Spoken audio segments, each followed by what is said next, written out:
Assalamualaikum warahmatullahi wabarakatuh. Bismillahirrahmanirrahim. Innal hamdalillah wassalatu wassalamu ala Rasulillah wa ala alihi wa ashabihi wa mawalah. Wala haula wala quwwata illa billah. Wa man ittaba'a huda ila yaumil qiyamah amma ba'du. Fa inna asdaqal hadithi kitabullah wa khairal huda huda Muhammadin sallallahu alaihi wasallam. Wa syarrul umuri muhdatsatuha fa inna kulla muhdatsatin bid'ah. Wa kulla bid'atin dhalalah wa kulla dhalalatin finnar. Ikhwan wa akhwat rahimani wa rahimakumullah. Patut kita panjatkan puji syukur kehadirat Allah Subhanahu wa taala, yang mana pada sore hari ini kita dipertemukan kembali oleh Allah Subhanahu wa taala setelah libur hari Idul Adha nggih. Nembe pertemuan iki nggih. Nggih kula nembe pertemuan iki nggih. Mudah-mudahan dengan pertemuan ini Allah mudahkan jalan kita menuju surga Allah Subhanahu wa taala, sebagaimana yang Rasulullah sallallahu alaihi wasallam pernah sabdakan, man salaka tariqan yaltamisu fi ilman sahalallahu lahu bi tariqan ilal jannah. Barang siapa menempuh jalan, di jalan tersebut dia mencari ilmu, Allah mudahkan jalan dia dengan sebab mencari ilmu tersebut jalan menuju surga Allah Subhanahu wa taala. Dan mudah-mudahan keadaan kita di sore hari ini dimasukkan pula oleh Allah Subhanahu wa taala termasuk kategori orang-orang yang selalu mensyukuri nikmat-nikmat Allah Subhanahu wa taala. Di antaranya nikmat yang kita syukuri tersebut adalah nikmat sehat dan waktu luang. Yang kedua, nikmat sehat ini banyak dilupakan oleh manusia, sebagaimana yang Rasulullah sallallahu alaihi wasallam pernah sabdakan, nikmatani maghbunun fi ma katsirun minan nas asyatul faru. Ada dua nikmat, yang dua nikmat tersebut banyak dilupakan manusia, yaitu nikmat sehat dan waktu luang. Tak terasa kita sudah memasuki bulan Muharram. Nek cara Jawa bulan Suro mungkin hari ini atau besok ya. Hari ini. Malam tadi malam sudah mulai. Tapi nek menurut ru'yah besok malah. Ru'yatul hilal tadi kemarin tidak terlihat, jadi menurut ru'yah besok malah nih.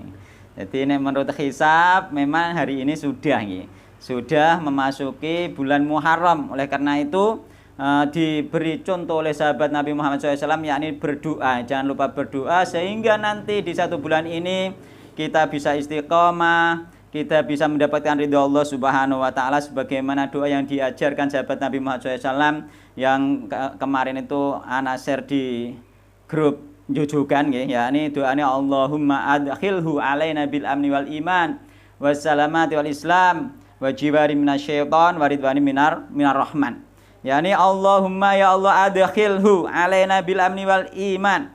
Masukkanlah kami di bulan ini ya Allah dengan aman dan iman. Sehingga kita di bulan ini insyaallah aman dari berbagai macam gangguan setan mungkin ya, dan iman kita insya Allah tetap tidak tergoyahkan, tidak terkena syubhat ya. Meskipun kita sering mendengarkan syubhat tersebut misalkan di YouTube atau di FB, karena syubhat sekarang itu mudah sekali masuk ke dalam rumah-rumah kaum muslimin karena sekarang sudah era canggih kan ya. Jadi kita bentengi diri kita dengan manhaj Ahlussunnah wal Jamaah yang kuat ya, dengan manhaj yakni cara-cara beribadah yang benar-benar sesuai sunnah Nabi Muhammad SAW yang diajarkan oleh salafus soleh, para sahabat Nabi, para ulama, tabiin, tabi'ut tabiin yang mengikuti sahabat Nabi dan Nabi Muhammad SAW, sehingga meskipun syubhat tersebut masuk, menyambar-nyambar di rumah-rumah kita, baik lewat televisi, baik lewat internet, baik lewat model YouTube maupun Facebook, itu tidak bisa dihindari. Jadi solusi yang terbaik bagi kita adalah menguatkan manhaj tersebut, selalu belajar dan selalu belajar. Sehingga termasuk diantara yang diajarkan sahabat Nabi Muhammad SAW adalah doa ini, yakni Allahumma adkhilhu alaina bil amni wal iman. Ya Allah, masukkanlah kami ya Allah di bulan ini nggih dengan aman dan iman nggih. Wassalamati wal Islam, dengan selamat dan Islam. Kita tetap Islam sampai akhir bulan, nanti terus bulan baru lagi kita berdoa lagi. Sehingga ketika kita tidak lupa berdoa, insya Allah ketika kita ada yang meninggal di bulan ini, kita meninggalnya dalam keadaan husnul khotimah. Itu yang terpenting ya diajarkan sahabat Nabi Muhammad SAW. Wajiwarim minasyaiton, dan apa itu selamat dari gangguan setan. Kita tidak terkalahkan oleh gangguan setan, sehingga kita mungkin di bulan ini setelah berdoa mungkin kita tidak malas. Mungkin tidak malas bermajelis taklim, tidak malas berjamaah, tidak malas murojaah, mungkin seperti itu nantinya gitu. Ini diantara salah satu menghilangkan malas. Di samping kemarin tak ajarkan di sana-sana, tak sampaikan malas itu diantaranya gitu. Terus iki wa ridwani minar rahman, dan kita mendapatkan ridho dari Allah Subhanahu wa taala di bulan ini ketika kita mau berdoa gitu. Sehingga kita tidak malas mendapatkan ridho dari Allah Subhanahu wa taala gitu. Sebagaimana malas itu diantaranya penyebabnya adalah karena diikat oleh setan. Ketika kita tidur diikat 3 ikatan. Ketika kita bangun mau berdoa, sampai bangun tidur gak berdoa, doa bangun tidur, sampai di pagi harinya malas. Mungkin bisa jadi malas bekerja, tapi yang malas yang dimaksud yang paling inti gangguan setan malas beribadah. Malas murojaah, malas berjamaah, malas bermajelis taklim dan lain sebagainya, malas gitu. Sehingga sebaiknya kita mengikuti tuntunan Nabi Muhammad SAW. Di antara tuntunannya ini yakni yang diajarkan sahabat Nabi, doa menghadapi bulan baru, dan yang kedua yaitu diantaranya lagi adalah berdoa setelah bangun tidur. Doa yang jenengan sampaikan itu ucapan sahabat Nabi Muhammad SAW ya. Bukan dari Nabi Muhammad SAW, sahabat Nabi Muhammad SAW, dan diajarkan di antara sesama sahabat, dan tidak ada satu sahabat pun yang mengingkarinya, sehingga ini menjadi ijma sahabat Nabi Muhammad SAW dan bisa diamalkan. Yang pertama siapa? Sahabat siapa itu? Ini diriwayatkan, kula lupa nyatetnya ya. Yang jelas hadis ini adalah hadis sahih ya, yang disampaikan oleh Imam Ibnu Hajar mengatakan hadis ini sahih ya. Dan juga hadis ini tertulis di riwayatkan oleh Al-Baghawi ya. Jadi ini dapat dipertanggungjawabkan. Nanti kalau jangan tanglet sahabatnya siapa nanti dicari lagi, karena kula mboten nyatet nggih. Jadi mboten hafal nggih. Yang jelas itu sahih ya, dan diterima, dan tidak ada satu ulama pun yang menentang hadis ini dari kalangan sahabat maupun tabi'in maupun tabi'ut tabi'in, sehingga masuk kategori nanti bisa dikatakan ijma gitu. Jadi bisa diamalkan gitu ya. Dan juga tadi ya, agar kita lepas bisa semangat ya kita lepaskan ikatan-ikatan setan, yakni 3 ikatan tersebut. Yang pertama bangun tidur doa, ikatan 1 terlepas. Yang kedua berwudu, ikatan kedua terlepas. Yang ketiga sholat, ikatan ketiga terlepas. Dan di pagi harinya terus Rasulullah SAW kita akan menjadi orang yang nasyid, yang giat, yang semangat gitu. Dan juga alhamdulillah kemarin kita bagi kita yang sudah berhasil melaksanakan ibadah kurban ya, alhamdulillah semoga kurbannya diterima oleh Allah Subhanahu wa taala. Dan yang belum ya, jangan putus asa, semoga tahun depan bisa berkorban. Atau ya, kita itu Allah itu saking adile ya, saking adile Allah Subhanahu wa taala ya, bagi orang yang tidak punya banyak harta maupun yang punya banyak harta, semuanya mempunyai peluang mendapatkan pahala yang banyak. Maka ketika kita tidak mampu misalkan berkorban, bisa jadi kita bersedekah ya, dengan harta kita ya. Di bulan tersebut kita bersedekah sesuai kemampuan kita, karena sedekah itu nanti di akhirat itu ya, timbangannya itu dilihat dari persentase ya. Bukan banyaknya. Meskipun ada orang yang uangnya miliaran, terus dia sedekah hanya misalnya 100-200 ribu, itu tidak ada apa-apanya nanti di sana itu. Beda dengan kita misalnya mempunyai uang 100 ribu, terus sedekah 50 ribu, itu sudah banyak sekali, 50% dari duit yang kita miliki. Maka terusin Nabi Muhammad Sallallahu Alaihi Wasallam, Nabi Muhammad SAW bersabda, riwayat Abu Hurairah, dari sahabat Abu Hurairah, sabaqa dirhamun mi'ata alfi dirhamin. 1 dirham bisa menyalip 100.000 dirham. Bandingannya 1 banding 100.000. Jadi 1 banding 100.000. Itu iso nyalip. Terus para sahabat Nabi qalu, "Kaifa ya Rasulullah, bagaimana kok bisa?" Qala, beliau bersabda, "Kana li rajulin," adalah bagi seorang laki-laki dirhamani, mempunyai 2 dirham. Cara saiki sampean duwe dhuwit misalkan 200.000 ngene. Iku dirham hanya 2 dirham. Cara kene ya 2 rupiah, cara saya berlaku 2 rupiah nggih. Jadi 2 dirham nggih. Tasaddaqa bi'adhima. Kemudian seorang laki-laki tersebut bersedekah dengan salah satu dari 2 tersebut. Berarti 50% dari uang yang dimiliki disedekahkan.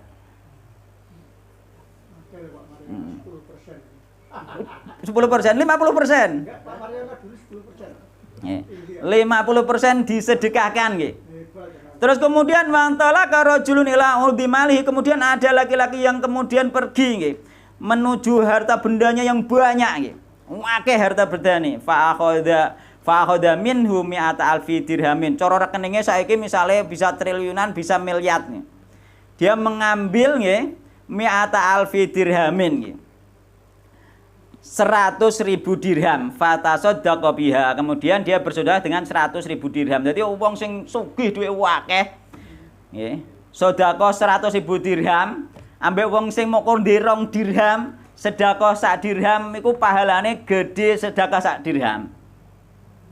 Mulane wong iku biasane misale saiki sampean duwe dhuwit 500.000. Ana pengumuman pembangunan masjid misale. Sampean nyumbang 250.000 enteng nggih? Enteng. Misale ana pembangunan masjid sampean ngukur hari ini ndedek 500.000, ne rekening ya ora apa-apa duwene 500.000. Kaya aku saiki sing duweku saiki mung sekitar sakmono ku sama. Tanggo contoh aku dhewe. Misale terus ana pembangunan masjid terusan nyumbang 250.000. Yen enteng nggih ngetokno 200.000, 250.000 ndedek 500.000. Ndadak Pak Mariono duwe dhuwit 200 juta. Enak pembangunan masjid, dhekne mampu enggak ngetokno 100 juta. Iku lagi imbang, Pak. 50 juta ya. Itulah adili Allah Subhanahu, padahal sama-sama 50%. Ning rekeningnya ana 200 juta, wani enggak ngetokno 100 juta, aku wani 250 itu. Gak semakin kaya orang itu semakin berat mengeluarkan itu nggih. Dalam hitungan persen itu. Mulane wong sing gak duwe iku termasuk apa iku? Termasuk keadilan Allah Subhanahu wa taala. Sampeyan sing penting pirang persen mbok tokno nek ana pembangunan masjid dan lain sebagainya. Justru ketika kita masih punya harta sedikit itu kita lebih mudah nggih mengamalkan berapa persen, bahkan mungkin semuanya cek wani. Heeh.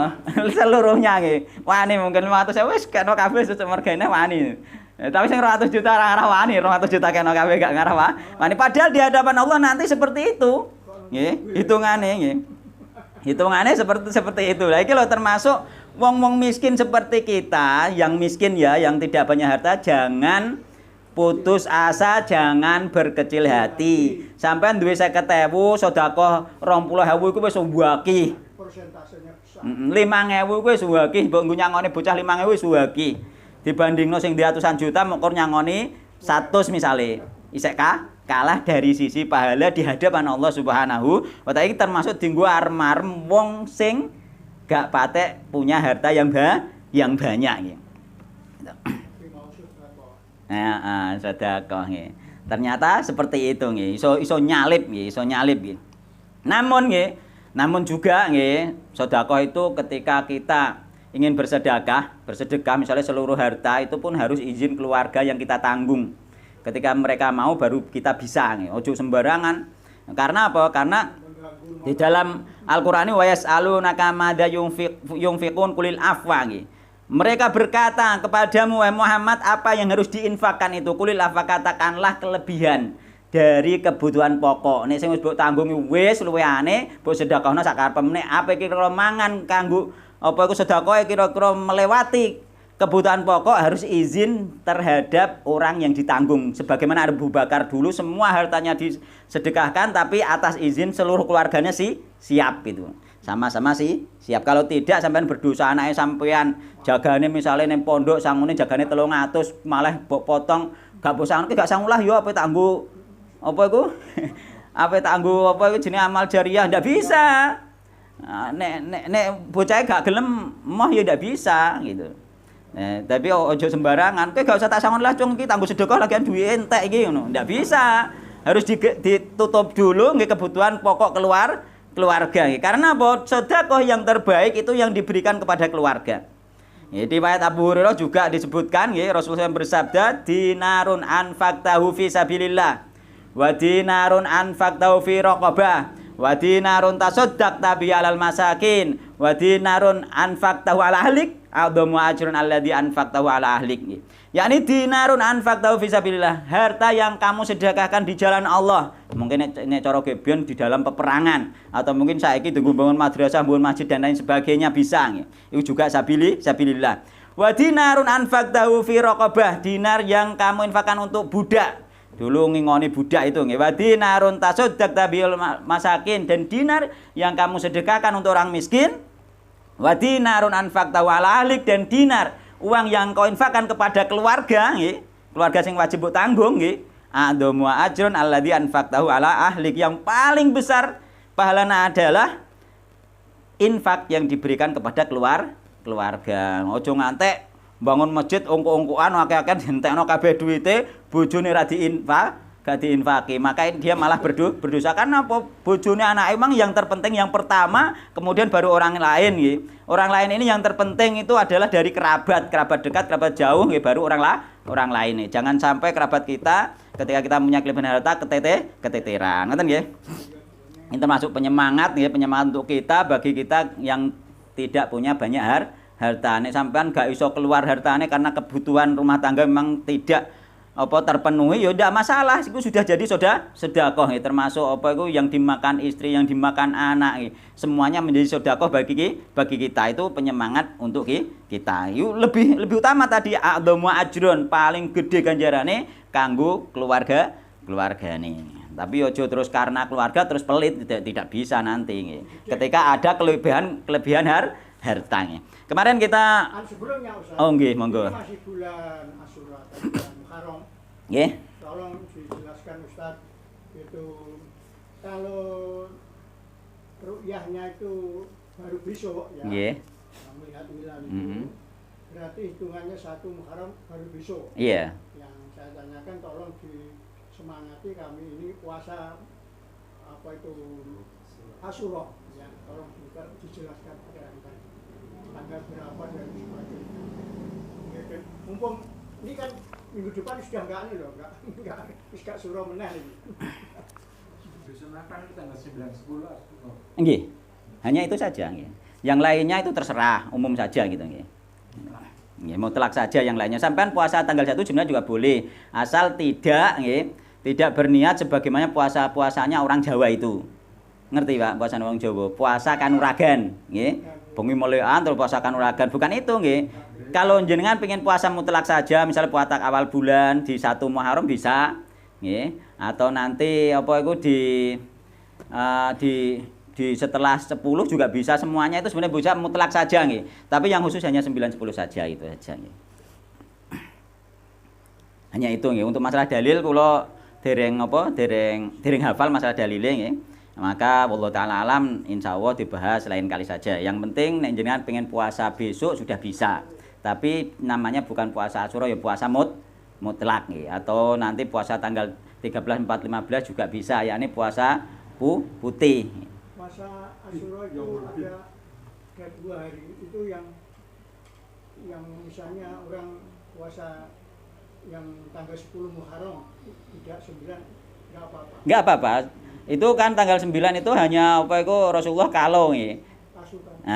Tasu'a itu nggih. Nah, kalau ngunangi nggih. Itu kan supaya tidak menyamai orang Yahudi saja. Hanya itu saja. Boleh sampai tanggal 10 saja sebenarnya juga boleh nggih. Atau nanti yang paling baik nggih 9 10 diikuti semuanya. Hanya itu nggih. Mohon menapa mawon?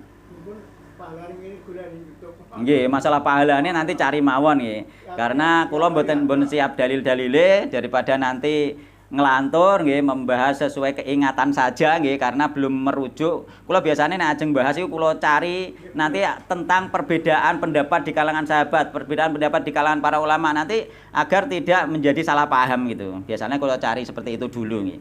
Jadi kula detailke dulu, kula pastikan sehingga nanti Makanya ketika kula bahas yang kontroversi juga sebenarnya sudah saya cari bener di antara para ustadz salafi, di antara para ulama salafi mana yang bersepakat dengan itu dan mana yang berseberangan. Itu sudah kula cari bener sehingga nanti seandainya ada komplain itu kula enten napane niku enten dasare ngoten nggih. Ya, argumentasi itu memang harus ada. Meskipun nanti memang dari berbagai macam ulama itu banyak perselisihan dan kula tetap semuanya kula kula cari perselisihan tersebut sehingga nanti kula baru pilih ini yang paling mantep menurut kula. Biasanya kula ngoten ngoten. Sudah awal tahun kula share di grup kula mriko. Mungkin jenengan nyuwun niku Pak Arjito di grup. Nggih, di share mawon nggih. Doa. Itu doa awal tahun.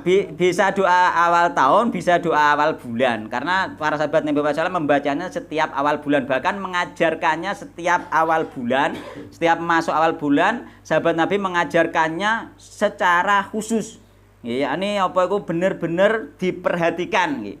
Dibacakan itu, dibacakan, disuruh mendengarkan, disuruh mengikuti itu sebagaimana mengajarkan Al-Qur'an sampai seperti itu para sahabat Nabi Muhammad SAW dan tidak diingkari oleh seluruh sahabat Nabi sehingga itu bisa diamalkan.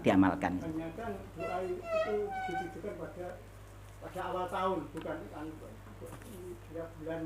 Awal bulan awal tahun itu. Awal bulan awal tahun sama saja. Karena awal tahun itu juga awal bulan itu. Prakteknya misalnya habis Asyura bulan depannya ya sudah ya berdoa lagi. Ya, itu sih baik, yang diajarkan sahabat seperti itu nggih. Bisa dalam setahun. Nggih. Monggo saya niki kita masih membahas tayamum nggih.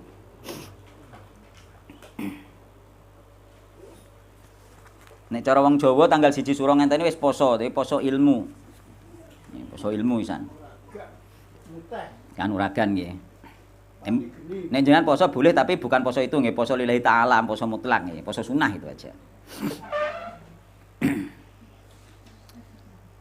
Hadis nomor 6 ya.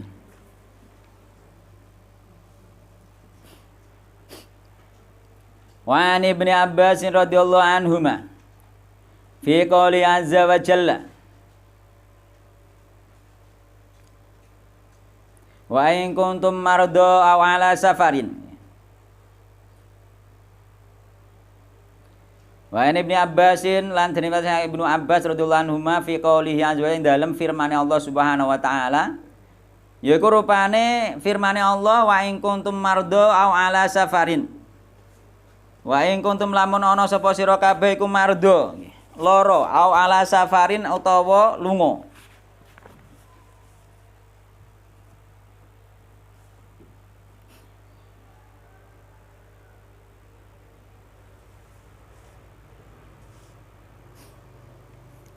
Iki termasuk safar nggih.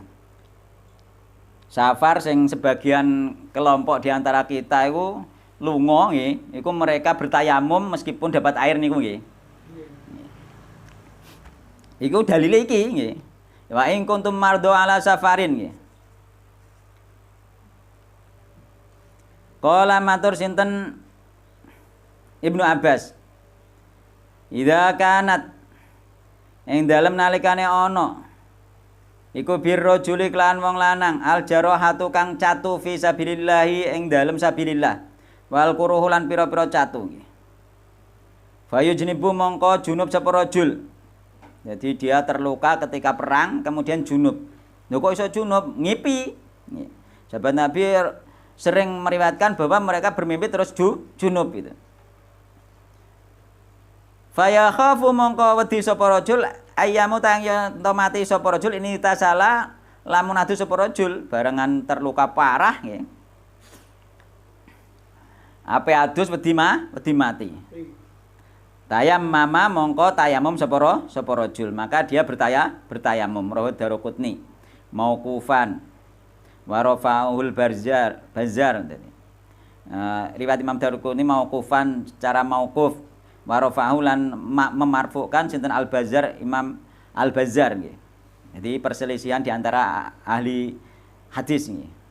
Wa sahahu tapi tetap hadis ini sahih wa Ibnu Huzaimah wal Hakim. Dan ini ya, Ibnu Abbas ya, menafsirkan ayat wa in kuntum mardha nggih, jika kalian sakit-sakit itu baik sakit nggih berupa sakit biasa nggih maupun sakit terluka, maka dia dibolehkan bertayamum itu maksudnya nggih. Dengan yang Ustaz maksud itu berbeda. Kenapa? Ini kan dalam kemarin itu enggak sakit, waras wiris. Yang mana? Tapi karena safar. Oh, safar nanti ki kan ala safarin, loro utawa dalam keadaan safar.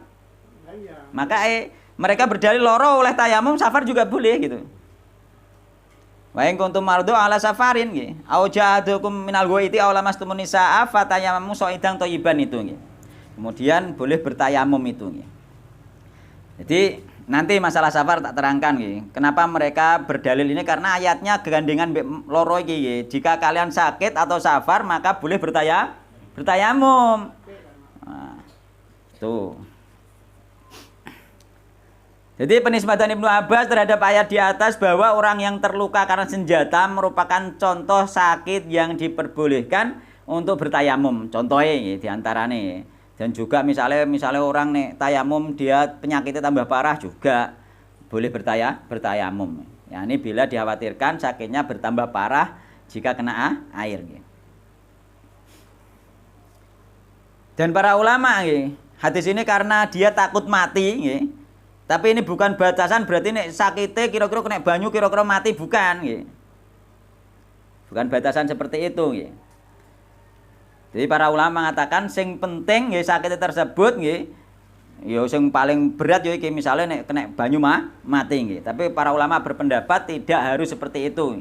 Tidak harus penyakit yang menyebabkan kematian, namun cukup penyakit yang khawatir jika menggunakan air justru memberi madorot pada tubuhnya. Memberi madorot Kenapa gak oleh kira-kira memberi madorot, dia malah berdosa karena madoroti ning gone awake dhewe niku haram la dororo wala diroro. Gak oleh madoroti awake dhewe ini ya gak oleh madoroti wong liya. Mulane wong lara kok dipaksakan untuk berwudu maka dia malah berdosa karena memadoroti dirinya sendiri. Nek roh nek lara kira-kira kena wudu tambah nemen atau tambah gak mari-mari maka berwudu sebenarnya malah berdosa. Karena apa? Madoroti diri sendiri hukumnya haram. Ojo kok gak apa-apa aku lah wudu, pahalane tetep mantep nek wudu timbang karo tayamum. Tidak seperti itu syariat itu karena nek madoroti hukumnya haram la dororo wala diroro. Ini yang perlu diperhatikan. Nek sampean ngerasa misale sakit demam yang tinggi sehingga misalkan tidak boleh kena air nggih. Ya, dia boleh kena air ya sudah tayamum saja dan itu sah nggih. Itu nggih. Karena akan memberi madorot dan madorot itu haram. Nah, atau kesembuhan penyakitnya itu menjadi lama gitu juga tidak boleh. Ya sudah kita tayamum sampai kapan? Sampai sakit kita sembuh. Kenapa nek kene ala safarin dimasukkan di sini nggih? Jika ini diartikan secara lafadz nggih, apa adanya maka orang safar langsung boleh tayamum sebagaimana yang dipahami oleh kelompok lain itu nggih. Namun ini tidak dipahami seperti itu karena apa? Karena praktek dari Nabi Muhammad SAW menjelaskan bahwa tayamum ketika safar itu harus mencari air dulu. Sebagaimana kisah-kisah Nabi Muhammad SAW ketika Ibunda Aisyah kehilangan kalung itu. Mencari kalung sampai ternyata muncul fajar sehingga mencari air gak ketemu akhirnya tayamum itu. Jadi mencari dulu baru tayamum itu prakteknya dan ini dipraktekkan oleh Nabi, sahabat Nabi, gak ono mereka safar langsung tayamum enggak ada, mencari air dulu gitu. Nah, sehingga pemahaman ketika safar langsung tayamum maka itu pemahaman yang tidak menjadi pemahaman ulama salaf, tidak menjadi pemahaman manhaj salaf. Berarti manhajnya dia sendiri manhaj baru. Nah iya, manhaj baru gitu. Meskipun dari sisi lafadz benar adanya gitu. Tapi dari sisi penafsiran dan praktek tidak ada pada zaman salaf. Maka inilah perlunya apa jenenge sanad itu perlunya di situ nggih. Sanad keilmuan perlunya di situ agar kita tidak memahami salah satu lafadz dari Al-Qur'an maupun hadis Nabi Muhammad sallallahu alaihi wasallam itu. Itu diantara pentingnya sanad ya.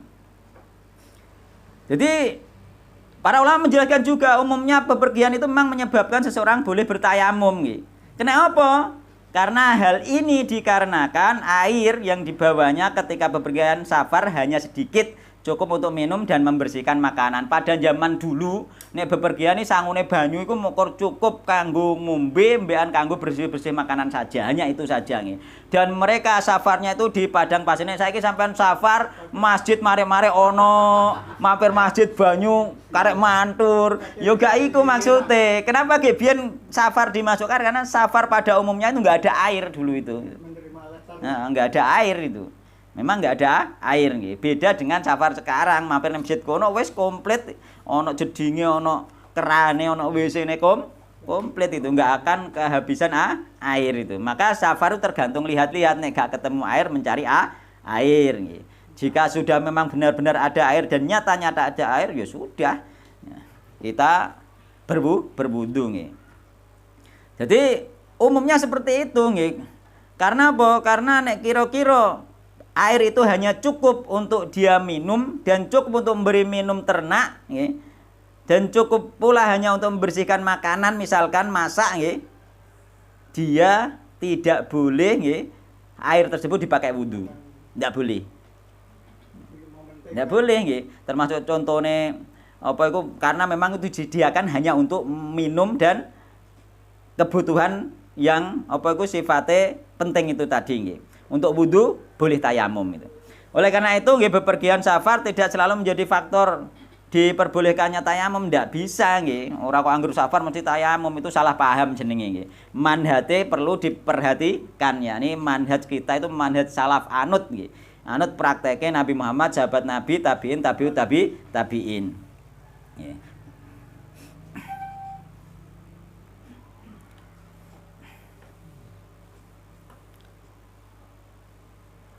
Nek kira-kira ana air dia harus berwudu, nek kira-kira apa wonge iku sakit wis mari ya dia harus berwudu nggih. Nek kok safar kok ternyata ana air lah dhek tayamum maka salatnya tidak sah secara hukum gitu. Salatnya tidak sah nggih, tapi nanti bisa diampuni oleh Allah bagi orang yang memang tidak tahu nggih. Bareng biyen aku kok ngono terus saiki wis bertobat ya sudah yang lalu biarlah berlalu diperbaiki yang akan datang itu.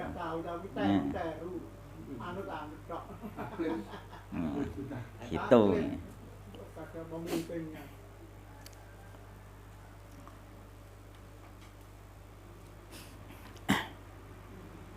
Jadi jelas ya masalah safar itu tetap tidak boleh tayamum. Karena apa? Bukan karena dalil ini, karena dalil ini yang dipahami oleh ulama salaf yakni Nabi Muhammad dan para sahabat Nabi Muhammad sallallahu alaihi wasallam. Sampean safar kok tayamum berarti sampean apa jenenge nulayani atau mbedani menyelisihi Nabi dan para sahabat Nabi Muhammad sallallahu alaihi wasallam, masuk kategori itu nanti menjadi bid'ah itu. Oh, merangi bid'ah malah dia berbuat bid'ah. Lah ini hati-hati nggih. Sekarang hadis nomor 7 nggih. Wa aliyin radhiyallahu anhu qala in kasarot pecah apa ida zandaya nggih. Ugel-ugel epek-epek ingsun nggih. Fasa'altu mongko takok sapa Rasulullah sallallahu alaihi wasallam. Fa amara mongko perintah sinten nabi ni ingsun an amsaha ing yen to ngusap sinten ingsun alal jabair ing ngatasé pira-pira perban. Rawahu Ibnu Majah bisanadin wahin jiddan. Iki sanate apes banget, yakni hadis ini dhaif. Lho kok ditulis ning kene karo Ibnu Hajar? Lho hadis dhaif ditulis ning kene memang ini satu-satunya hadis yang menerangkan tentang mengusap apa? Perban. Dan ini termasuk dalil bagi kitab fikih Syafi'iyah. Jadi Ibnu Hajar itu sangat ilmiah. Dalile nek ana dalile kok dalil dhaif lah ya iki memang dalile yang dipakai gitu. Lho, dalil dhaif kok dipakai. Yo ini dalile dhaif tapi maknane sahih. Kenapa maknane sahih? Membasuh perban itu kok dibolehkan padahal dalile dhaif. Karena apa? Karena jangankan apa itu mengusap perban nggih. Lho, perban diusap alasannya kan darurat. Jenenge wong luka kan terus diperban. Otomatis Daruratnya dibuka mandorot malah dosa. Lho jangankan perban diusap nggih. Wong kerudung wae diusap boleh. Wong surban wae diusap boleh ketika susah saja, ketika berat saja, enggak sampai darurat. Nggih. Apa yang buka wegah misalnya wong wis kudungane serabat, maka ngusap kepala diganti ngusap kerudung. Nggih. Wis pakai surban sing pakai angel niku nggih misale. Lah kok apa ditetek wis wegah misale, boleh diusap dalam rangka mengganti ngusap rambut. Itu aja boleh, apalagi yang darut maka lebih boleh gitu. Dalilnya seperti itu pendalilnya para ulama. Makanya para ulama tetap memakai dalil ini karena adanya ya memang dalil ini. Dibolehkannya karena itu. Terus termasuk mengusap apa khuf dalile. Mengusap khuf ada dalil khusus, boleh. Sepatu itu diusap nggih, apa dalam keadaan misalnya dingin nggih, berat, bahkan sampai 3 hari bisa ketika bepergian, itu aja boleh diusap, apalagi darurat maka lebih boleh. Sesuatu yang darurat itu bahkan apa itu bisa membolehkan mengerjakan sesuatu yang haramnya yang sifatnya haram apa? Bukan haram wasilah, memang haram beneran. Itu boleh. Maka ketika darurat, ketika nggak makan mati kok ono daging babi, boleh makan daging babi seperti itu kan boleh. Yang haram diberi rukhsah oleh Allah dibolehkan, apalagi yang hanya ini. Jadi boleh. Hadis ini, nggih. Ini dilemahkan oleh Ibnu Majah. Nggih. Dan ini apa ada alasannya kenapa Ibnu Majah melemahkan? Yo itu apa itu? Enggak ditertera di sini. Napa? Rawah Ibnu Majah bisa nadin wahin jiddan nih, dhaif nih. Nek masalah ini bukan Ibnu Majah saja nggih, seluruh ulama hadis memang mengatakan hadis ini lemah itu. Enggak ada ulama hadis yang mengatakan hadis ini sahih, enggak ada memang gitu. Nah, kalau itu lemah, sekarang praktek ya, praktek. Nggih. Ada seseorang yang luka, sakit, Nggih. diperban. Nggih. Kalau kena air tambah sakit. Ya. Berpraktek kita wudu kita gimana? Ya diusap dalilnya dalil yang lain gitu. Ini kan Ibnu Hajar menampakkan dalil ini karena memang beliau itu ingin menampakkan dalil-dalil dari fikihnya Syafi'iyah gitu. Ada hadisnya tapi dhaif, beliau berkata seperti itu. Beliau terang-terangan gitu loh. Dalil yang lain yang gimana? Yang harus mengusap. Itu yang darurat itu. Semua yang darurat itu kan dibolehkan. Terusan yang mengusap itu disamakan dengan yang tidak darurat saja boleh diusap, apalagi yang darurat seperti itu. Diusap saja dengan air diusap. Diusap dengan air. Seandainya enggak mengusap karena sakit. Dia apa nek gak usap terusan? Ketika wudu. Iya, Enggak disuruh mengusap nggih. Oleh para ulama seluruh ahli fikih sepakat itu. Enggak ada perbedaan pendapat di kalangan ulama nggih. Ketika tidak bisa dikena air, diusap, ambil tangan dibasahi terus diusapkan. Patah tulang tangan. Heeh. Diusapkan. Mergo apa iki perban iki nek mbok celuk banyune tembus nih luka nanti. Bahaya mandorot itu. Walaupun ini disodorkan, tapi sebenarnya kalau ada keterangan seperti itu diteruskan katakanlah itu seperti keadaan darurat seperti itu. Kan lebih lengkap. Ya memang seperti itu dan ini hanya menunjukkan ada dalilnya, cuma dalilnya dhaif. Dan ini maknanya sahih. Kenapa maknanya sahih? Maknanya sesuai dengan kaidah-kaidah syariat. Yakni ketika darurat kita dibolehkan melakukan sesuatu yang haram misalkan dan lain sebagainya. Dan juga dalam keadaan tidak darurat saja boleh mengusap kerudung, boleh mengusap sorban, boleh mengusap sepatu, apalagi dalam keadaan darurat maka lebih boleh gitu. Kalau melihat itu mazhab Syafi'i ya. Kalau mazhab yang lain gimana? Sama saja ini untuk masalah ngusap sama saja nggih. Sama, cuma nanti perbedaannya nggih. Perbedaannya sebagian ulama mengatakan ketika sampean diperban ya, ketika diperban sampean luka diperban, misalnya kaki ini luka diperban kan harusnya kaki ini dibasuh. Misalnya di kaki yang wajib dibasuh ketika wudu, ya. Maka dia hanya diusap. Setelah berwudu nanti ditambah lagi bertayamum untuk menambal wudu yang tidak lengkap itu. Ada itu di kitab fikih, maka nanti dianjurkan tayamum juga nggih, ada tayamumnya nggih. Itu sebagian pendapat ya. Sebagian pendapat lain tanpa tayamum juga sudah sah itu. Perbedaannya nanti di situ nggih. Nah, dan lagi sebagian ulama nggih, perbedaan ahli fikih nggih, sebagian ulama masangi perban harus dalam keadaan suci dulu misalnya seperti itu nggih. Sehingga nanti boleh diusap, disamakan dengan apa itu memakai khuf. Kan suci dulu khuf itu syaratnya. Memakai dalam keadaan setelah wudu dipakai, terus kemudian baru pakai khuf, baru boleh diusap kan. Nek di rumah berapa waktu? Sehari semalam. Kalau di perjalanan 3 hari 3 malam itu boleh diusap gitu. Jadi berwudu dulu nih. Misalnya sampean putung tangannya apa dikai sangkal putung apa dikai iki yo sampean berusaha wudu dulu baru dipasang, maka ini menurut sebagian ulama baru sah nggih. Dia nanti tidak usah mengulang salatnya, sudah sah wudunya meskipun diusap gitu. Kalau luka di dalam keluar darahnya, terus gimana? Terus dibalus oleh Ikut ulama yang mengatakan boleh tanpa berwudu dulu, boleh karena ini sesuatu yang darurat gitu. Bisa. Maka itu diantara jenengan tanglatake perbedaan di kalangan imam madhab itu, madhab ahli fikih itu. Mereka memang perbedaannya di situ nanti. Apakah ini nanti diusap ini ya, diusap ketika berwudu ini sah atau tidak? Maka mereka apa itu sah atau tidak atau mengulang tidak salatnya nanti setelah sembuh itu perbedaannya di sini. Memakainya dalam keadaan suci atau tidak. Namun ya tadi ada dua pendapat. Yang pertama mengulangi wudhu ketika memakainya itu tidak ke dalam keadaan suci kan seperti itu. Yang lainnya tidak apa-apa karena itu darurat, maka enggak wudhu dulu juga enggak apa-apa itu. Enak toh? Boleh sampean. Misalnya wis ning rumah sakit apa iku napa?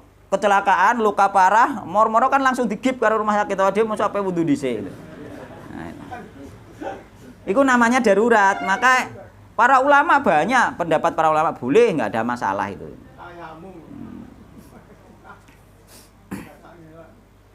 Maka itu nanti ketika kita tidak bisa sempurna membasuh di tempat yang harus dibasuh ketika wudhu karena ada perban, maka para ulama mengatakan digenapkan dengan adanya tayamum.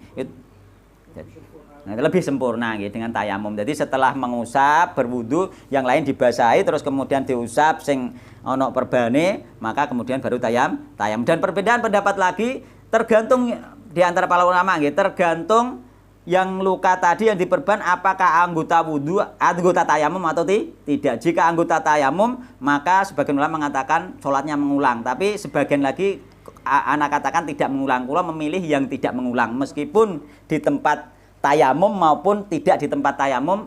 Insya Allah kula setelah kula teliti, kula cari-cari lebih kuat pemahamannya sing tidak mengulang karena semuanya itu darurat dan itu keringan dari Allah Subhanahu wa taala. Mulane sampean terluka ya ngono mang wae, ketika wudu diusap saja nggih.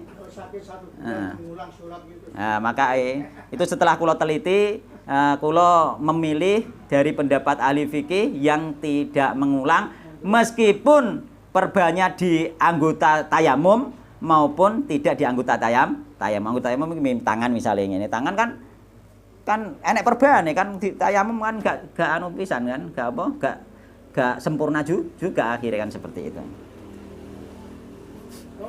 Nggih. Jadi tayamum nggih.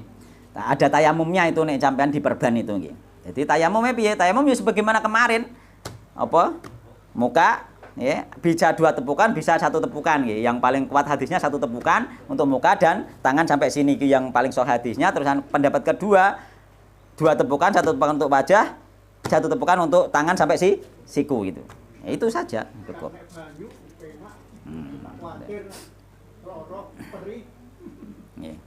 Jadi kita di dalam pesawat, sepatu, bis itu kan bisa. Napa? Dalam bis, dalam perjalanan. Sholat di dalam perjalanan. Kita tayamum kan bisa. Bisa toh tayamum. Walaupun di lingkungan banyak air, tapi kan tidak mampu sampean, tidak mampu mengambil air tersebut itu. Wallahu taala alam. Jadi hukum usap perban ini di hadis yang ke-7 ini sifatnya darurat nggih. Hadis yang ke-7 ini sifatnya darurat. Jadi mengusap perban berbeda dengan mengusap 2 khuf, beda nggih.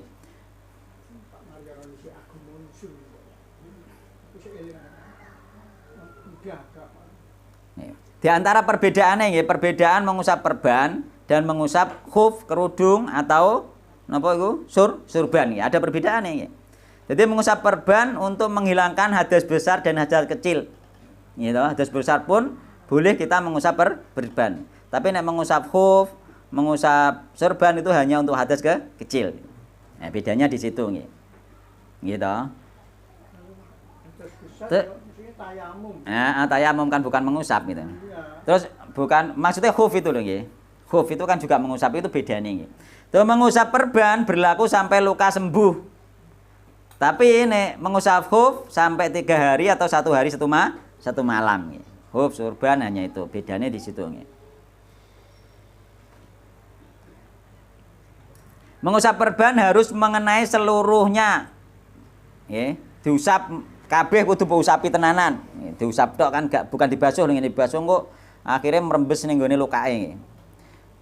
Menurut mazhab Maliki, Syafi'i dan Hambali nggih. Iku apa iku nek perban harus diusap seluruhnya nggih. Sedangkan menurut Imam Hanafi cukup mengusap sebagian besar. Imam Hanafi sebagian besar. Sedangkan mengusap khuf, surban dan kerudung hanya sebagian saja. Khuf kan gak kabeh diusap khuf, hanya bagian atas. Kerudung juga gak semua, mau ngene tok bisa. Surban ngene tok padahal kudungnya tok mari-mari kan. Itu bedanya di situ. Nek perban harus semuanya diratakan. Gak sementing sret enggak mboten diratakan nggih. Ya mari teles, Pak. Nah, Nah, pendapat yang paling sahih nggih untuk perban karena nggak ada dalil khusus nggih, tidak disyaratkan bersuci dulu. Nek khuf ambekan pakai kerudung, pakai surban itu disyaratkan harus bersuci dulu, wudu dulu. Tapi nek perban tidak, yang paling kuat itu nggih. Adapun ketika wudu dulu juga lebih baik gitu. Sampean ora usah bingung-bingung rumah sakit, aku tak wudu dhisik, malah sampean ra iso mlaku pisan. Yes.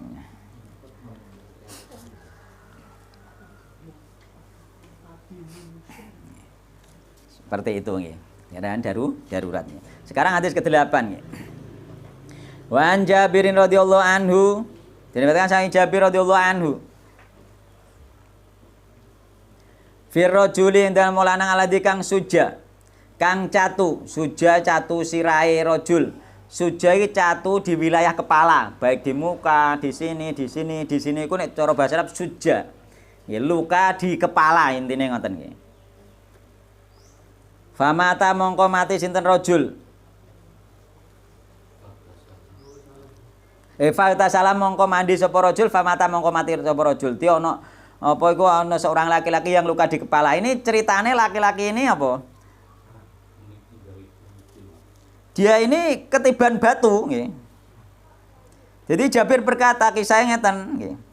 Kami pernah keluar bepergian, lalu seorang dari kami terkena batu hingga melukai kepalanya. Kemudian ia bermimpi, mimpi junub. Awake loro kabeh ya mimpi junub. Mengko maksudnya cara wong Arab memang anune gede. Heeh. Syahwate gede wong Arab memang. Beda ambek wong kene, ujangane sirah ngelu wis ora kelar apa-apa. Iku luka kepala sing luka menyebabkan kena air mati lho. Berarti kan nemen itu. Makanya wong Arab iku bojone luwih saka siji ku maklum. Memang syahwate gede.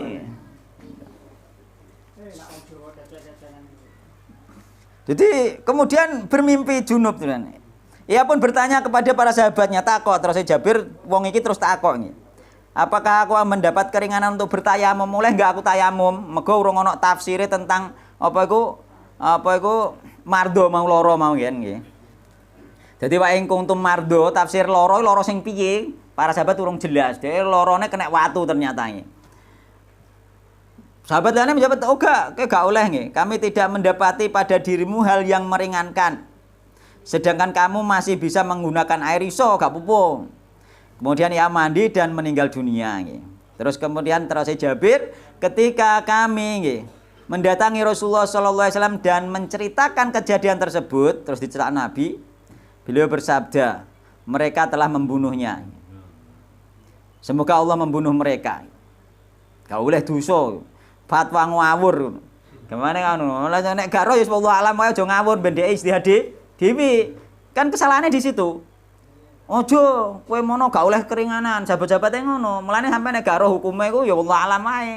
Mau ndak apa? Dadi perkara nek engko ijtihate dhewe kan wis urusan dia pribadi gitu. Terus Nabi nggih, kenapa mereka tidak bertanya jika tidak tahu nggih? Nek gak roh yo engko wae takok Nabi, wong ado kok Nabi dene gak iso ya Allah alam nggih. Gak roh ngono ae, sembuh sakarepem kita enggak tahu nggih. Sesungguhnya solusi dari kebenaran adalah bertanya. Ia cukup bertayamum dan mengikat lukanya dengan sepotong kain, lalu mengusapnya dan membasuh sisa badannya. Jadi diusapnya. Jadi inna makana terus Nabi, inna makana hanyalah nggih. Ada nggih, yakfihi mencukupinya apa ayat tayamum yang tayamum wa yasibalan blebet sapa rajul ala jarhihi nggih. Ing atase apa catune rajul khirqatan ing pipeh ing gombal ya sumayam samangka nuli ngusap sapa rajul alih ing atase pipeh mau waya silalan mandi sapa rajul utawa membasuh saira jasate ing liyane jasate rajul. Dadi sing luka iki mau diblebet terus diusap tok liyane dibasuh air. Dekne tayamum. Lah iki lho kumpule. Dadi tayamum ya dikongkon cukup tayamum terusan lukane diblebet dia mandi, di yang lain disiram sing blebetan diusap. Ini menggabungkan antara tayamum dan mandi. Kenapa tayamum? Mergo blebetan. Jadi digenepi lewat tayamum secara umum itu nggih. Meskipun hadis ini juga dhaif itu. Petunjuknya hanya ada di hadis dhaif ini itu. Tapi para ulama ahli fikih juga sepakat seperti itu, boleh seperti itu caranya tayamum terus kemudian mandi yang lukanya diusap nih. Wa yasiba ala jarhi hirqatan nggih diusap ya sila saira jadi terusan kemudian mandi riwayat Abu Dawud bisa nadin fihi dhafun wa fi ikhtilafun ala rawihi nggih. Jadi hadis ini juga dhaif tapi bisa dipakai panduan tata caranya nggih dan dipilih oleh para ulama ahli fikih. Tinggal satu hadis diselesaikan nggih. Nanti nyampe bab nggih.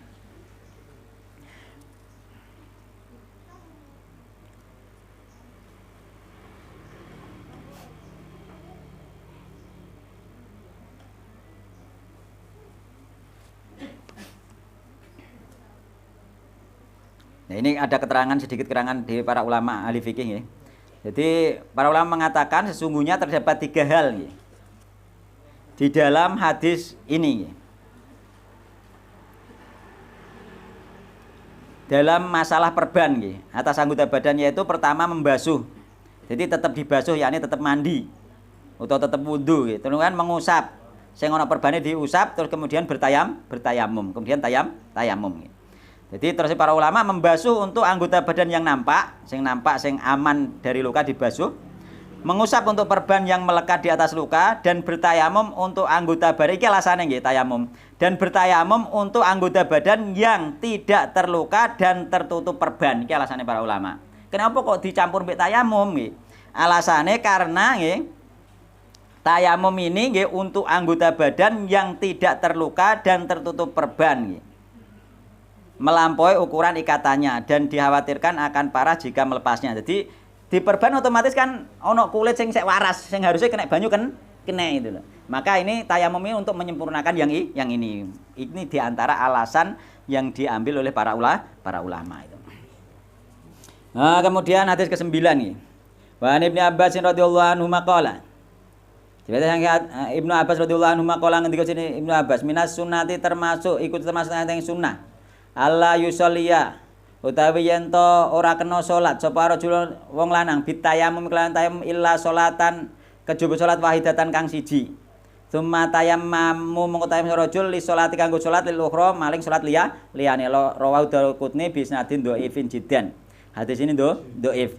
Dan ini dipakai dalil oleh mazhab Syafi'iyah bahwasanya tayamum itu nggih untuk satu sholat karena mereka berpendapat tayamum listibahati sholat bukan menghilangkan hadas. Sudah kita bahas kemarin bahwasanya tayamum itu juga menghilangkan hadas, bukan apa yang paling kuat ya, bukan menyalahkan yang paling kuat, memang menghilangkan hadas sebagai pengganti air, bukan listibahati sholat, bukan hanya untuk bisa sholat saja, bukan. Itu yang paling kuat ya. Meskipun banyak pendapat ulama yang mengatakan listibahati sholat, jadi nek ape sholat ya, ape sholat misalnya nggih, ape sholat tayamum.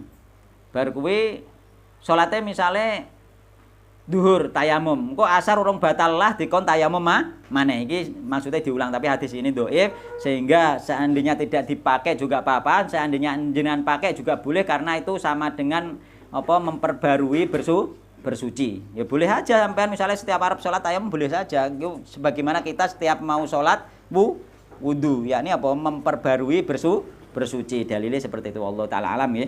Semoga ada pertanyaan. Monggo nek saged kula jawab, nek mboten kula utang ngene. Ibu-ibu ya rada canggih pertanyaan. Nggih. Tulisane ra kok diwaca, ora iso maca. Sing penting ustaz iso maca ra apa-apa. Iya.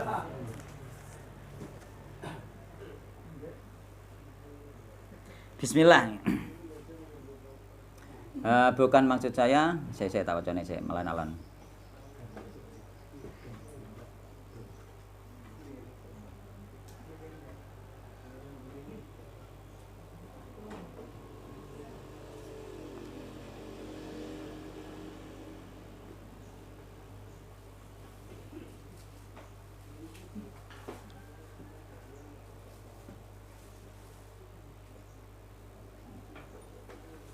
Kali disambi, ustadnya sing jawab. Sik.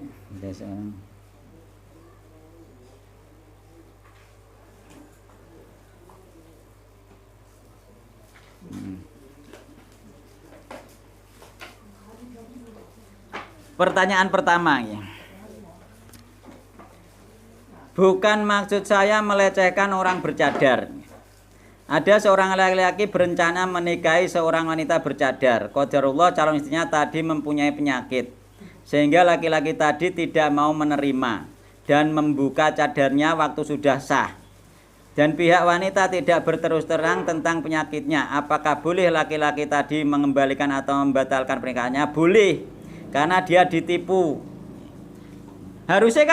Harusnya kan cadar dibuka, ono jenenge nador. Nih. Ono jenenge nadur. Nadur ini melihat dulu. Boleh, karena cadar itu meskipun sebagian mengatakan wajib, tapi ketika nadur tetap harus dibuka. Apalagi cadar itu sebagian ulama mengatakan sunnah, bukan wajib gitu. Menakan sunnah. Jadi seandainya dia ditipu nggih. Nah, iku yo ceroboh bareng dhekne iku. Kenapa gak nadur dulu nggih? Wallahu taala alam nggih. Tapi nek masalah itu boleh-boleh saja nggih. Tapi asalnya itu kesalahannya dia, kenapa dia tidak nadur dulu gitu. Harusnya dia nadur dulu gitu. Dan seandainya memang wanita tersebut sengaja menyembunyikan, maka dia termasuk menipu gitu. Maka itu boleh gitu. Nih. Terus kedua gitu. Iya kan dia ana nadur kok. Ta'aruf ngarane ya, ta'aruf.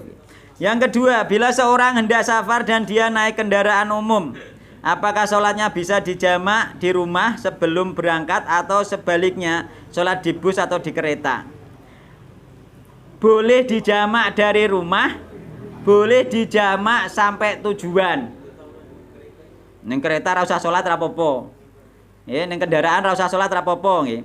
Dadi ngene, ketika safar, misalkan kita safar jauh terus mau naik kereta, kita boleh jamak sholat sebelum berangkat. Misalnya aku saiki ape sholat duhur be asar pisan, boleh. Digabungno ning omah boleh. Nggih. Jamaah Rasulullah SAW, Rasulullah pernah menjamak di rumah tidak dalam keadaan safar, tidak sakit, tidak hujan. Boleh. Dan di situ jamaknya apa? Tamam, sempurna. Sampean sholat duhur 4 rakaat, kemudian sholat asar 4 rakaat, kemudian berangkat. Maka ini boleh. Ini solusi pertama. Solusi kedua, sampean sholat duhur dulu 4 rakaat, kemudian berangkat sholat asare nanti setelah sampai sana, malah bisa dikosor nanti di sana itu. Terserah ya. Tapi enak mau misalnya berangkatnya duhur ya enak saasere pisan ning omah komplit enak ning kono kok wis gak mikir ning perjalanan iki. Ada sebagian yang punya pendapat kalau jamaknya di rumah itu kan belum safar. Safar itu bukan membolehkan jamak tapi membolehkan kosor. Heeh. Jamak boleh di rumah. Jamak boleh di rumah. Yang dimaksud safar itu boleh itu kosornya. Kosor. Nek nek omah gak oleh ngosor. Nek nek omah boleh jamak ketika ada keperluan. Ada. Misalkan hujan, itu boleh misalnya sholat di masjid dijamak karena hujan itu kan boleh. Padahal itu tidak safar itu. Makanya safar itu boleh nggih. Ning hadis jamaah Rasulullah SAW bainad dzuri wal asri wal maghrib wal isya'i nggih fil Madinati. Nabi Muhammad pernah menjamak sholat zuhur dan asar, maghrib dan isya di kota, yakni urung tidak bepergian. Ada nggih. Boleh nggih. Mulane sampean ape lunga adoh enak ngono nggih. Nah, kalau naik mobil pribadi gimana? Kenapa? Nggak ada bedanya atau mobil pribadi maupun tidak. Kalau mobil pribadi kan bisa berhenti sewaktu-waktu. Iya, yang nama tapi kan safar juga. Boleh sampean tetap boleh jamak di rumah tetap boleh. Meskipun mobil pribadi tetap boleh jamak di rumah. Hadisnya gak ono kok mobil sewaan. Nggih. Hadisnya itu membahas masalah safar, bukan masalah mobil umum, mobil pribadi tidak. Kalau pesta pernikahan itu kan kadang-kadang Jadi untuk selera. lama itu. Heeh. Mulai jam 11, Heeh. jam 3. Dulunya kan biasanya terabaikan itu bisa jamak. Untuk masalah ewoh pernikahan apakah boleh dijamak karena ono tamu akeh ra iso salat?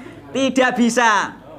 Karena apa? Karena pernikahan itu nggih, yang sunah kita datang, nggih, yang disunahkan Nabi pesta itu tidak ombakan seperti orang sekarang tidak.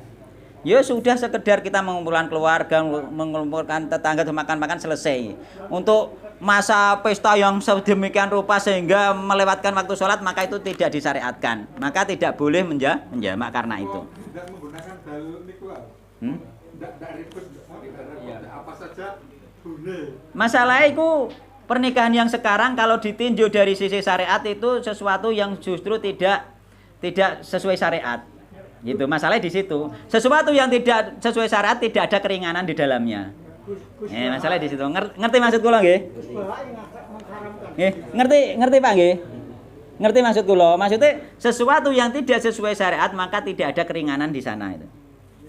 Sing ono keringanan iki ketika sesuai syariat. Misalnya sampean di masjid hujan deres, engko timbang mulai balik neh, ya sudah dijamak, itu boleh seperti itu. Pertanyaan sampean itu nek Karena ini perlu silakan untuk semuanya biar tahu. Napa? Batasan safar itu sampai di mana? Batasan safar sesuai adat yang paling pokok nggih. Sampean wis rumangsa lunga ya wis sudah selesai. ya ada kilometer berapa? Ndak ada.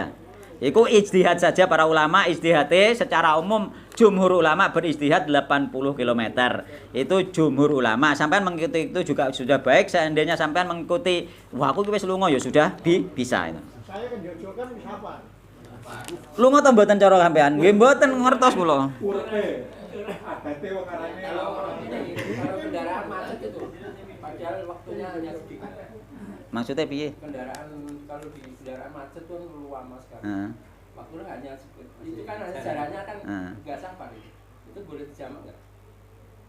Macet tuh, kebanyakan waktu zuhur atau maghrib. Jakarta. Itu kan macetnya kan boleh dijamak. Ya yang namanya darurat nanti kan nggak bisa apa yang diperbuat ya bisa jadi nanti tayamum kan bisa juga. Wallahu taala alam itu nanti diistihati sendiri itu. Nah, ini pertanyaan lagi. Saya akeh kaya pertanyaan ini. Ada seorang menginap di rumah. Iki piye iki? Ada seseorang menginap di rumah, barang-barangnya ketinggalan dan dihubungi tidak bisa. Dan hampir 1 tahun. Apakah barang tersebut bisa dipergunakan?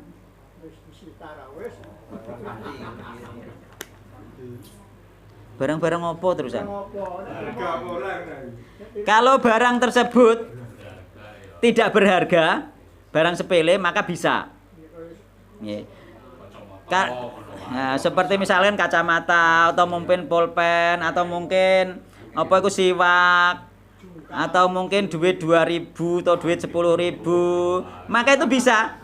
Dalilnya mana? Dalilnya kenapa bisa bakal padahal orang dalilnya Rasulullah SAW akan mengambil kurma yang jatuh untuk dimakan kalau tidak takut kurma tersebut kurma sedekah, karena Nabi tidak makan sedekah. Jadi sesuatu yang terjatuh, sesuatu yang tertinggal milik orang yang diperkirakan secara adat orang tersebut mengikhlaskan, gak rugi, maka boleh. Misalnya duit ceblok 2.000 sudah, buku jajan tidak masalah, karena sing kelangan gak ngarang goleki.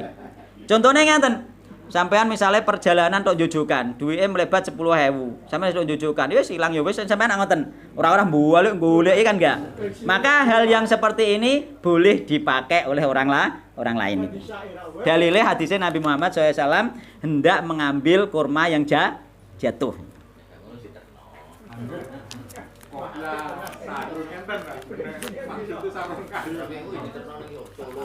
Ya, misalnya sarung keri masjid, ya sudah dipakai bisa. Karena orangnya mengikhlaskan pasti. Ya iku diduga kuat mengikhlaskan. Sebagaimana fotokopi ngeten iki. Fotokopi kalau memang sulit dicari atau memang mau tuku berat karena banyak biaya, fotokopi saja. Asal tidak untuk diperjualbelikan boleh dalam rangka apa husnudon bagi penulis ini ikhlas karena mendapatkan pahala gitu. Pertanyaan masih satu kali lagi loh, sabar loh. Nggih, enggak apa-apa. Assalamualaikum warahmatullahi wabarakatuh. Waalaikumsalam warahmatullahi wabarakatuh nggih. Ustaz izin bertanya, apakah hadis-hadis Nabi yang sahih menjadi hukum atau pedoman untuk umat Islam mulai pada zaman Nabi sampai hari kiamat nanti semuanya dari hadis sahih ini? Atau ada hadis sahih tertentu hanya untuk di zaman Nabi saja? Contohnya hadis tentang Rabi'ah bin Ka'ab radhiyallahu anhu yang selalu melayani Nabi dan ditanya oleh Nabi, mintalah padaku, maka Rabi'ah bin Ka'ab menjawab, aku meminta kepadamu agar aku menemanimu di surga. Maka beliau Nabi menjawab, bantulah aku untuk mewujudkan keinginanmu dengan banyak melakukan sujud. Hadis riwayat Muslim. Apakah hadis yang ini hanya untuk zaman Nabi saja dan apakah juga hadis-hadis yang sahih lainnya juga ada? Jazakumullah khairan. Ini untuk zaman Nabi dan zaman kita sekarang. Nggih. Nggih. Ketika kita ingin besok itu bersama Nabi, kita banyak bersujud. Itu untuk kita juga, nggih. Bukan hanya untuk sahabat ini saja, bukan. Maksudnya banyak sholat. Nggih, banyak sholat artinya kita banyak sholat, nggih. Banyak sholat sunnah itu. Memperbanyak sholat gitu. Jadi kalau ingin kita besok bertetangga dengan Nabi, dekat dengan Nabi, yo kita perbanyak sholat, sholat ya. Semakin banyak kita nanti semakin dekat kepada Nabi Muhammad SAW. Ini berlaku untuk kita juga, ya, bukan khusus ya. Wallahu taala alam. Ngoten mawon nggih, wallahu taala alam. Subhanakallahumma wa bihamdika asyhadu an la ilaha illa anta astaghfiruka wa atubu ilaik. Wassalamualaikum warahmatullahi wabarakatuh.